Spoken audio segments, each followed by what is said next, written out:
She was my high school sweetheart.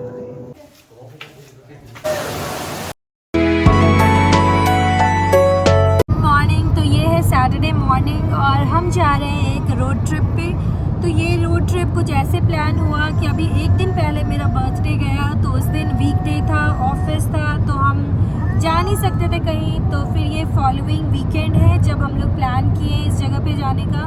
तो इस जगह की क्या स्पेशलिटी है ना, ये एक वाटरफॉल है बट ये अंडरग्राउंड है। तो थोड़ा सा डिफरेंट लगा मुझे सुन के, और मैंने इसके पिक्चर्स भी देखे तो मुझे बड़ा यूनिक सा लगा।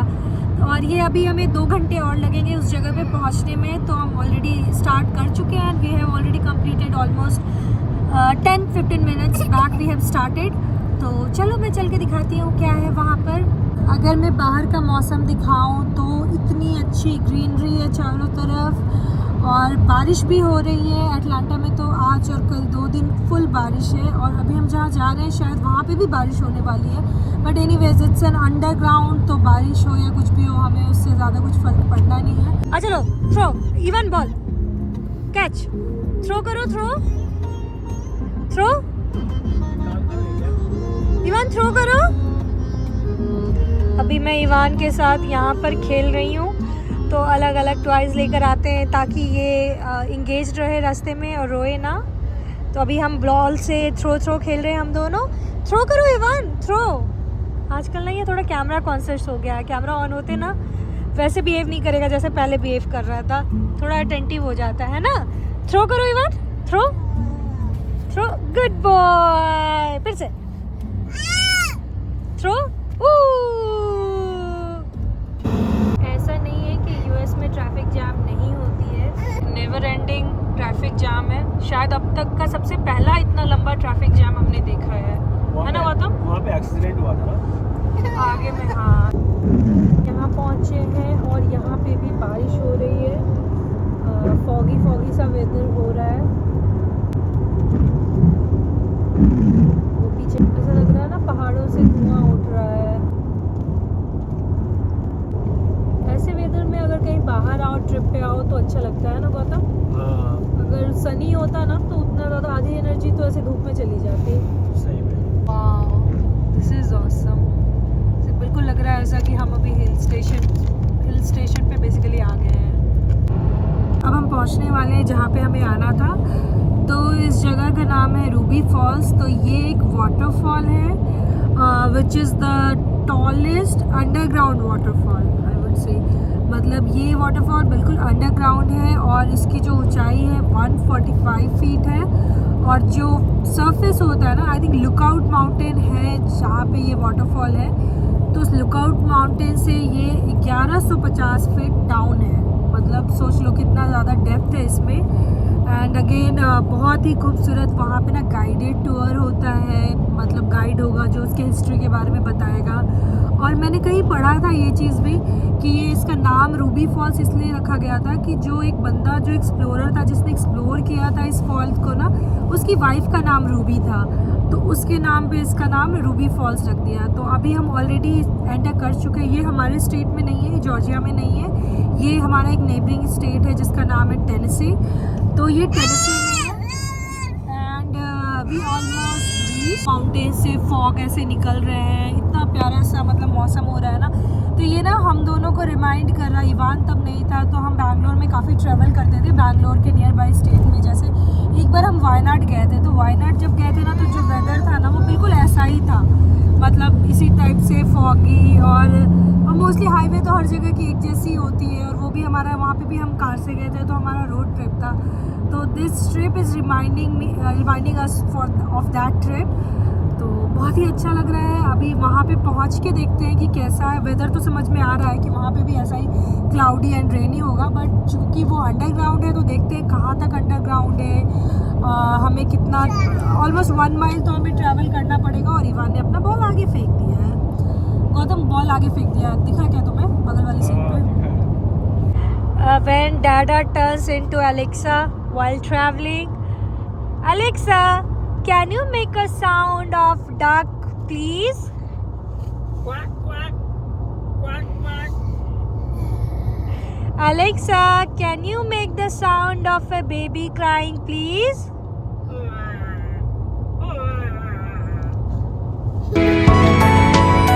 Alexa, can you make the sound of a lion, please?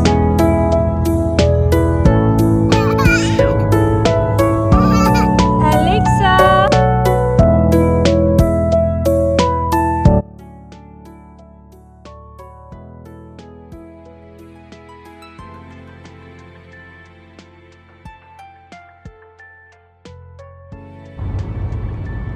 अभी हम टेनेसी सिटी के अंदर एंटर कर चुके हैं, सॉरी टेनेसी स्टेट।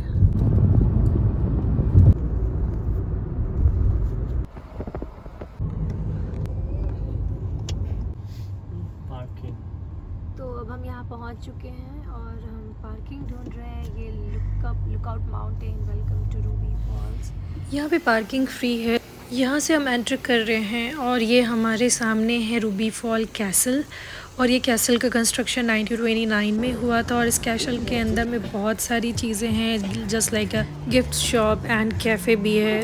तो यहाँ से हमने आने टाइम कुछ सवेनियर लिया था और इसको क्रॉस करने के बाद हमें दिखता है ये रूबी फॉल का पूरा मैप एंड अंदर जाने का कैसे डायरेक्शन है। एंड ये कैफ़े वाला एरिया था। हमने अपना टिकट लिया और हम अभी वेट कर रहे थे हमारा टर्न आने का। हमारा स्लॉट आई थिंक 11 o'clock का था। तो यहाँ पे जो टिकट्स होते हैं ना, वो 2 तरह के होते हैं। एक तो केव वॉक होता है और एक लैंटर्न टूर होता है। तो हमने केव वॉक लिया था जो कि $26.95 पर हेड हुआ था एंड लैंटर्न टूर का इट्स अराउंड $40 होता है। तो उसके बाद हमने ये एरिया जो एलिवेटर के सामने का एरिया था, हमें एलिवेटर से नीचे 1150 फीट ये लोग नीचे ले जाते हैं और वहाँ से हमारा केव वॉक एक्चुअल स्टार्ट होता है, जो कि समवेयर अराउंड 1 और 1.5 माइल्स का वॉक होता है। तो यहाँ हमारे एंट्रेंस के साथ ही हमें एक गाइडेड टूर मिलता है और वो हमें पूरे रास्ते हर चीज़ बताते हुए जाता है।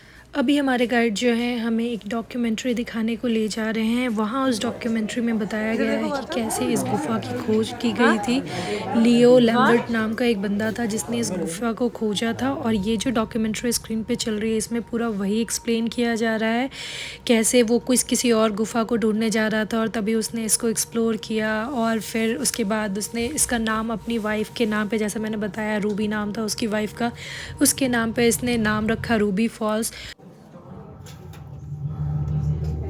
Looking into a dark hole deep inside of me. When my Ruby moved away to Tennessee, I could have stayed put, but I followed her south. She was my high school sweetheart. Usually, those things don't work out. But she's my wife now. So yes, that was the right call. And above the cave, the autumn.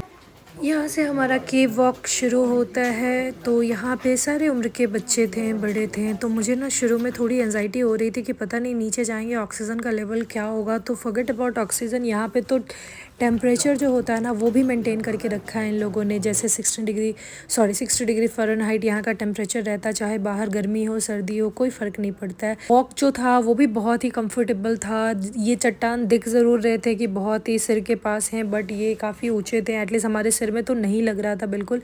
Ivan को ही बड़ा exciting लग रहा था, हर चीज़ आगे पीछे सिर करके ये देख रहा था। और ये देखो हमारे सर से फिर भी स्टिल इतना ऊँचा है। इस वाटरफॉल में हमें आगे जाके लाइट शो दिखने वाला है जिसकी शुरुआत यहीं से हो चुकी है। तो ये तो बहुत छोटे छोटे लाइट्स दिख रहे हैं। देखिए गौतम, यहाँ पे लग सकता है, बहुत ही लो हाइट है, आगे सिर झुका लेना।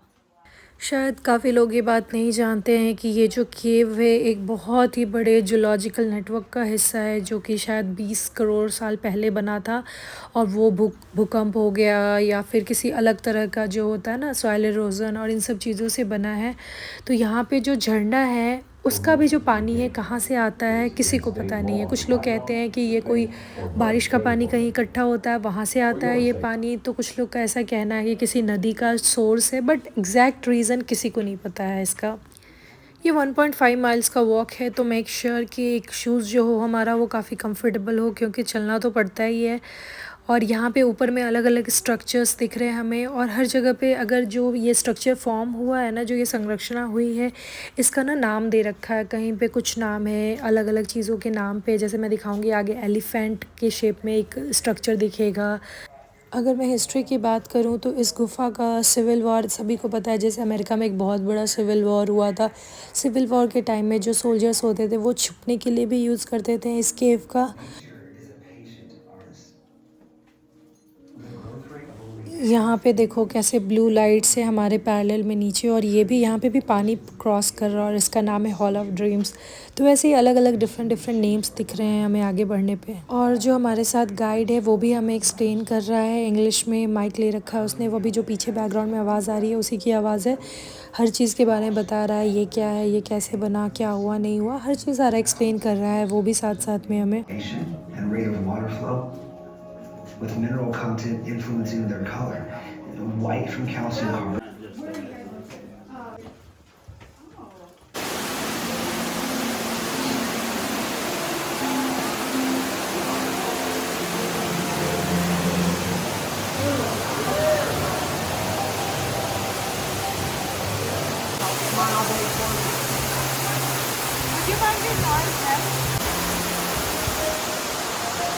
तो अब हम लोग यहाँ से निकल रहे हैं।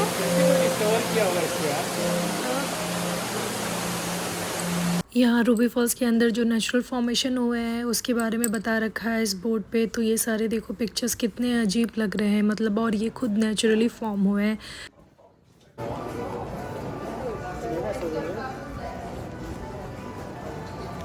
देखो यहाँ पर क्या क्या मिल रहे हैं, जैसे टी शर्ट्स वगैरह हैं सोवेनियर्स में। ये कुछ बड़े बड़े स्टोन्स के स्ट्रक्चर है अलग अलग, मुझे पता नहीं क्या है ये, बट अच्छा लग रहा है देखने में। कलर तो पर्पल कलर का कुछ तो ये स्टोन है।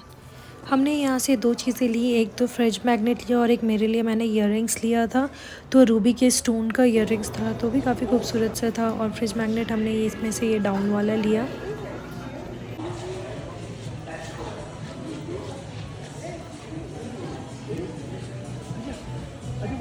Hi, how are you guys? Yeah, we are doing good. I'm very hungry. Yeah. So अब हम यहाँ से निकल रहे हैं। हम दोनों ही बहुत भूखे हैं और इवान भी। तो अब हम कहीं खाने पीने की जगह ढूंढने वाले हैं।